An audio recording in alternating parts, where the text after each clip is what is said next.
Frein de langue, chirurgie ou ostéopathie? Bonjour et bienvenue. Le frein de langue, également connu sous le nom de frenulum lingua, court est une condition où le tissu qui relie la langue au plancher de la bouche est plus court que la normale. Cela peut entraîner des problèmes tels que des difficultés à allaiter chez les nourrissons, des problèmes de prononciation et des douleurs à la bouche chez les enfants plus âgés et chez les adultes. Certains praticiens de l'ostéopathie peuvent proposer des techniques pour aider à améliorer la mobilité de la langue et à soulager les symptômes associés au frein de langue. Cependant, il est important de noter que l'ostéopathie ne peut pas modifier la longueur du frein de langue car il s'agit d'une condition anatomique et dans certains cas, il n'y a malheureusement que la solution chirurgicale.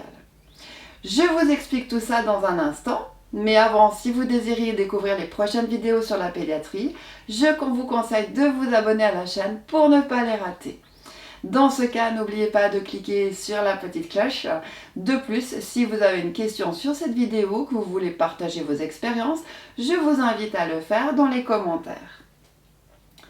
Pour commencer, c'est quoi un frein buccal restrictif? Un frein buccal est une corde de tissu non musculaire qui se situe dans la bouche et qui empêche la structure de fonctionner correctement. On en trouve à 3 endroits.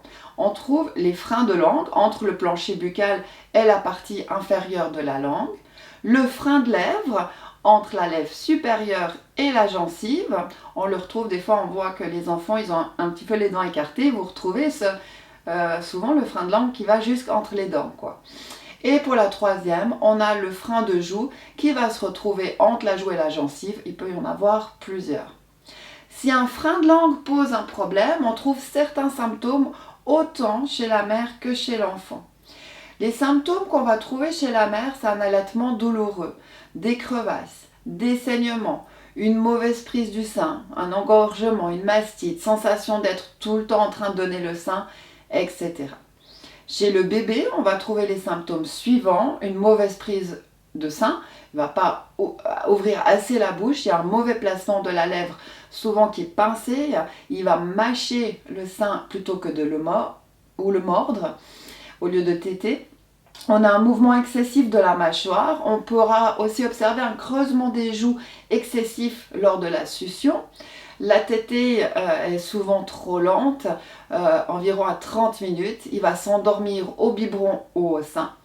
On va retrouver également une perte de lait par les commissures des lèvres. On peut retrouver aussi une ampoule, une espèce de petite boule de succion sur la lèvre. Vous voyez que c'est quelque chose qui est tout blanc sur la lèvre.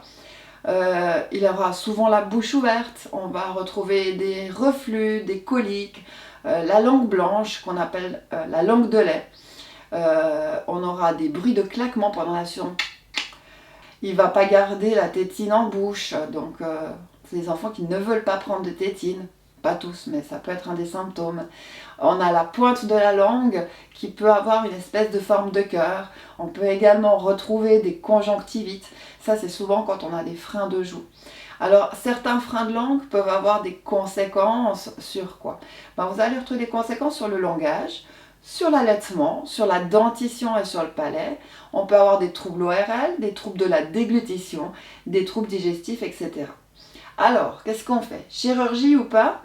Alors, il faut savoir qu'il n'est pas en général obligatoire de passer par une chirurgie, sauf en cas de frein de langue de type 1. C'est-à-dire que cela dépend en fait si le frein bloque la langue en entier ou pas. Cela dépend de l'endroit en fait de son insertion.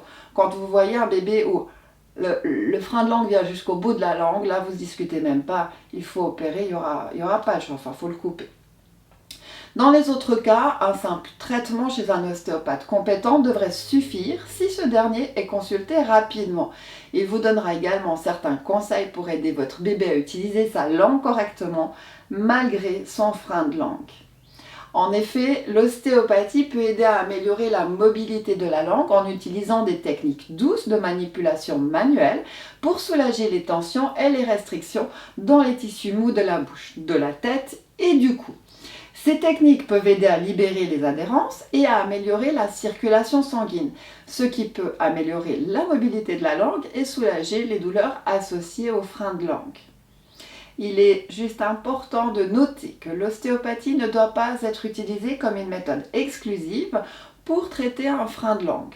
Si vous ou votre enfant souffrez de cette condition, il est important de consulter un professionnel de la santé qualifié, tel un orthophoniste ou un médecin, pour un diagnostic et un traitement approprié. En outre, si vous envisagez de consulter un ostéopathe pour le traitement du frein de langue, il est important de choisir un professionnel qualifié et expérimenté dans le traitement de cette condition. Voilà, chers parents, je vous propose très bientôt une autre vidéo en pédiatrie. Salut à tous, belle journée, bye bye.